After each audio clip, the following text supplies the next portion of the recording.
राधे राधे, जय श्री राधे। सभी आत्माओं में बैठे परमपिता परमात्मा को कोटि कोटि नमन। आज की चर्चा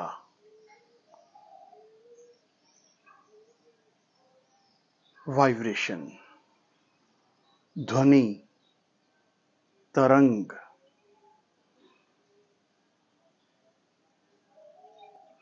परमपिता परमात्मा की अपार कृपा, अनुकंपा से ये शब्दों का उच्चारण राधे राधे, जय श्री राधे। हम 5 भागों में इस क्रिया प्रक्रिया को बांटेंगे। पहला, सृष्टि की उत्पत्ति, ग्रंथों का लेख, गुरुजनों का कहना। मेरी प्यारी आत्माओं, सृष्टि की उत्पत्ति हुई एक शब्द से। वो शब्द है ओम। ओम शब्द जिसे हम ध्वनि कहते हैं, तरंग कहते हैं, इंग्लिश में वाइब्रेशन कहते हैं। एक शब्द से पूरे ब्रह्मांड खंड की, सिर्फ इस एक ब्रह्मांड खंड की बात कर रहे हैं हम। कितने अनेकों ब्रह्मांड खंड हैं, पर हम आज चर्चा इस विषय पर करेंगे कि इस ब्रह्मांड खंड की उत्पत्ति नंबर 1 शब्द ओम से हुई। नंबर 2 संचालन किससे हो रहा है? 5 तत्वों में अग्नि, जल, वायु, पृथ्वी, आकाश, 5 तत्वों से संचालन हो रहा है। आप पाएंगे कि 5 तत्वों में वाइब्रेशन। अग्नि में वाइब्रेशन है, तरंग करती है। जल में वाइब्रेशन है, हमने देखा है कुछ ही समय पहले। कितनी हड़ आए, और वैसे भी हम देख ही रहे हैं मेरी प्यारी आत्मा। वायु में तो है ही वाइब्रेशन। धरती, जिसकी कोख से अनेकों खाद्य पदार्थ, सब कुछ धरती की कोख से आ रहा है, वाइब्रेशन। आकाश, बिजली कड़कना, सूर्य की रोशनी का प्रकाश, चंद्रमा की ठंडक, सभी ग्रहों का संचालन और बारिश, आकाश में वाइब्रेशन। 5 तत्वों में भी वाइब्रेशन। वाइब्रेशन बार बार इसलिए कह रहे हैं क्योंकि आज की जनरेशन ध्वनि या तरंग को कम समझ लेती है, कम समझ पकड़ पाती है वो इस बातों को। तो पहला उत्पत्ति वाइब्रेशन से, ओम से। दूसरा संचालन 5 तत्वों का, उसमें भी वाइब्रेशन। अब तीसरा, जो सृष्टि का भोग हम भोग रहे हैं, वो भी वाइब्रेशन। सांस ले रहे हैं, प्राणवायु, वाइब्रेशन। अग्नि के बिना भोजन नहीं पक सकता, वो वाइब्रेशन। जल के बिना जीवन नहीं, वाइब्रेशन। सूर्य ना उगे आकाश के माध्यम से तो क्या जीवन चल पाएगा? क्या फल फूल पौधे ये सब अच्छे से जी पाएंगे? सांस, कुछ दिन सूरज ना आए तो हमारी क्या स्थिति हो जाती है, हम सब जानते हैं। आकाश, मतलब 5 तत्वों को हम भोग रहे हैं, तो उनमें भी वाइब्रेशन है। एक भी तत्व ऐसा नहीं जिसमें वाइब्रेशन नहीं। अब यहाँ एक छोटा सा प्रश्न आ जाएगा कि भाई, हम तो बहुत सी चीजों को भोग रहे हैं। और विचार करो, अगर आप बाइक चलाते हो, वो बिना बैलेंस के चलेगी, बिना एयर के चलेगी। जिस फैक्ट्री में वो बनी है, वो फैक्ट्री, क्या वो बिजली से नहीं चलती? बिजली कहाँ से बनी? जल से बनी। छोटी छोटी चीजें भी आप बिना वाइब्रेशन के यूज नहीं कर सकते। जैसे कोई प्लास्टिक का यूज कर रहे हैं आज हम, टेबल, चेयर, तो वो भी तो किसी न किसी फैक्ट्री में बना है। मेरी प्यारी आत्माओं, आप समझ रहे हैं मेरी बात को, मैं क्या कहना चाह रहा हूं कि 5 तत्वों से सृष्टि का संचालन और पांचों तत्वों को हम भोग रहे हैं। ये हुआ तीसरा। चौथा, अब हम अपने शरीर की बात करते हैं। हमारा शरीर किससे चलता है? अगर आत्मा ना होती तो शरीर चल पाता? अगर आत्मा प्राण शक्ति इसमें ना होती तो आत्मा और शरीर का जोग संयोग होता? जैसे मोटरसाइकिल को चलाने के लिए दो चक्के होते हैं, पर उनको संभालने के लिए हैंडल होता है। मेरी प्यारी आत्माओं, शरीर और आत्मा को चलाने के लिए श्वास, प्राण वायु के माध्यम से। फिर हमारा शरीर वाइब्रेट कर रहा है, हर जगह ध्वनि है, वाइब्रेशन है, धड़कन है, डॉक्टर चेक करता है, हार्ट वाइब्रेट कर रहा है, लीवर वाइब्रेट कर रहा है। तो क्या हम बिना वाइब्रेशन के हैं? चौथे में हमने पाया हमारा शरीर वाइब्रेशन। अब पांचवें को समझिए। पांचवा जो है वो बड़ा महत्वपूर्ण है। बचपन से लेकर शादी तक की बात को समझाते हैं। हमारे ब्रेन ने वाइब्रेशन को पकड़ा है कानों के माध्यम से, आंखों के माध्यम से, नासिका की सुगंध के माध्यम से, जीवा के स्वाद के माध्यम से और गुप्त इंद्रियों के माध्यम से, हर स्पर्श के माध्यम से, हर तरफ से इसके भीतर वाइब्रेशन जा रही है। अगर रोशनी ना होती तो आंखें देख नहीं पाती, लाइट ना हो कमरे में आंखें देख पाती है? तो वाइब्रेशन। कानों के माध्यम से जो शब्द जा रहे हैं वो वाइब्रेशन। खुशबू ली किसी चीज की तो मन में इच्छा जागरण हो गई, सब वाइब्रेशन हमारे ब्रेन में जा रही है। मेरी प्यारी आत्माओं, मतलब समझना इसका। स्टोरेज कहां हो रही है? ब्रेन में, राइट। अब जीवा का, हमने किसी बाजार की ओर जाना हो और वहां हमें रास्ते में एक अच्छा स्वादिष्ट व्यंजन की खुशबू आ जाए और आंखें देख ले तो जीवा में पानी।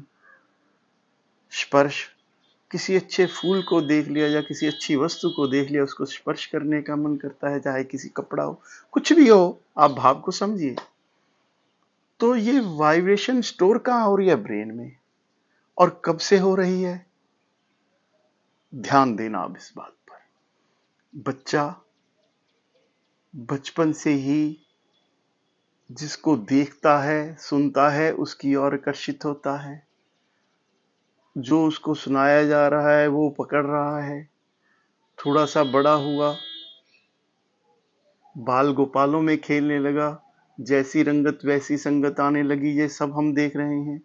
फिर और बड़ा हुआ, स्कूल में गया, जैसा उसको माहौल मिला वैसा वो प्रगति करने लगा।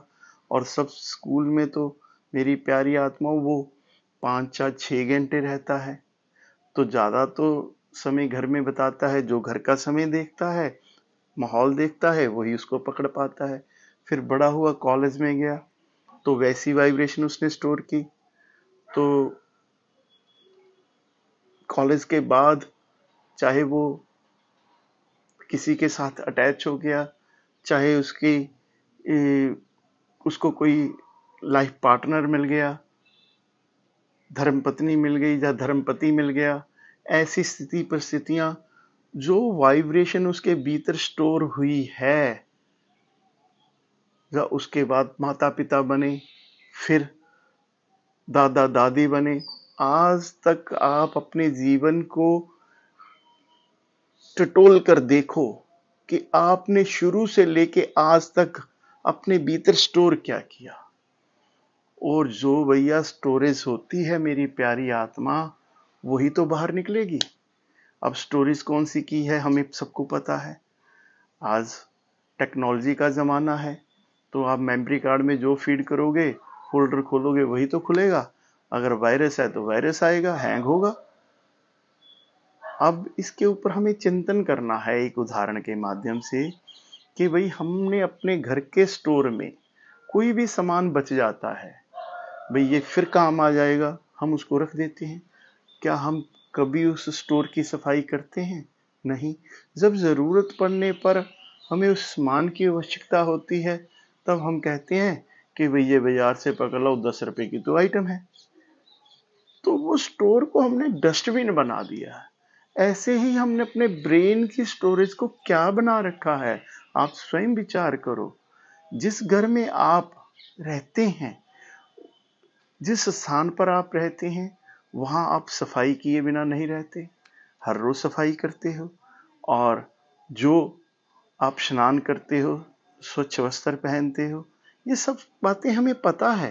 पर चिंतन इस बात का है कि क्या हमारी स्टोरेज जो हमें परेशान कर रही है, उसको हमने कभी साफ किया? नहीं किया। हाँ, एक छोटी सी बात यहां और कहना चाहूंगा कि टेक्नोलॉजी का युग है। मेमोरी कार्ड को अगर आप तोड़कर देखेंगे तो उसमें आप कुछ नहीं पाएंगे, खाली ब्रीक ब्रीक वायर्स पाएंगे। हो सकता है वो भी आजकल नजर ना आती हो, इतनी टेक्नोलॉजी बढ़ चुकी है, पर है उसमें सब कुछ स्टोर, जब तक तोड़ा नहीं। अब अगर कोई डॉक्टर ब्रेन को खोलकर देखे, क्या हमारी नसों में कोई स्टोरेज पाएगा? नहीं पाएगा। पर है उसमें सब कुछ। तो ये आया कहां से? अब चिंतन करो। पहला, उत्पत्ति वाइब्रेशन से, संचालन वाइब्रेशन से, भोग वाइब्रेशन, हमारा शरीर चल रहा है वाइब्रेशन से, हमारे शरीर में स्टोरेज हो रही है वाइब्रेशन से। अब इतनी बड़ी स्टोरेज को अगर हम सुधार करना चाहते हैं तो वो कैसे कर सकते हैं मेरी प्यारी आत्माओं? इसका कोई तो उपाय होगा, बिल्कुल सरल उपाय है। चिंतन करके देखो, परमपिता परमात्मा ने सिर्फ एक शब्द से इस ब्रह्मांड खंड की उत्पत्ति की। कितना विशाल! जल थल वायु अग्नि आकाश, 84 लाख जोनियां, क्या नहीं है। पूरे ब्रह्मांड खंड को, सिर्फ एक ब्रह्मांड खंड को अगर आप घूमना चाहें तो नहीं घूम पाएंगे। विचार करो, अगर प्रभु ने एक शब्द से इतनी बड़ी उत्पत्ति कर दी, अरबों का आना जाना, आत्माओं का रोज, आप कहेंगे अरबों का? अरे भाई, आप जिस शहर में रहते हैं उसकी 1 लाख आबादी मान लो, और उसमें मच्छरों का आवागमन कितना हो जाता है? करोड़ों में। मेरी प्यारी आत्माओं, इतने बड़े ब्रह्मांड खंड को एक शब्द से उत्पत्ति कर दी परमपिता परमात्मा ने। तो परमात्मा के शब्द में कितनी ताकत! कारण समझ में आया कि गड़बड़ हमारे भीतर वाइब्रेशन से हो रही है। आरंभ वाइब्रेशन, संचालन वाइब्रेशन, भोग वाइब्रेशन, शरीर वाइब्रेशन से चल रहा है, स्टोरेज वाइब्रेशन से। गड़बड़ हमारे भीतर है।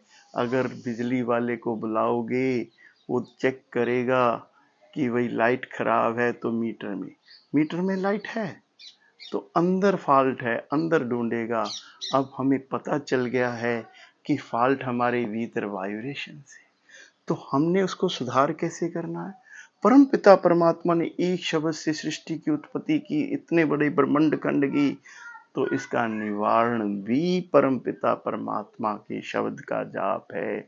जब तक आप उस जाप को निरंतर करने का प्रयास नहीं करेंगे, तब तक वो स्टोरेज आपकी साफ नहीं होगी, शुद्ध नहीं होगी। काम क्रोध मोह लोभ अहंकार जो जिन्होंने हमें अंदर स्टोरेज के भीतर सामान खींचने का प्रयास उनका 24 घंटे चल रहा है, वैसे ही हमने उसकी सफाई के लिए 24 घंटे प्रयास करना है। शब्द शब्द शब्द, जो भी आपको परमपिता परमात्मा की अपार कृपा से आनंद दे रहा है शब्द, उसको करिए। अगर आपके पास सतगुरुदेव हैं तो उनका दिया हुआ। इसी के साथ वाणी को विराम देने से पहले कहते हैं राधे राधे, जय श्री राधे। सभी आत्माओं में बैठे मेरे परमपिता परमात्मा को कोटि कोटि नमन।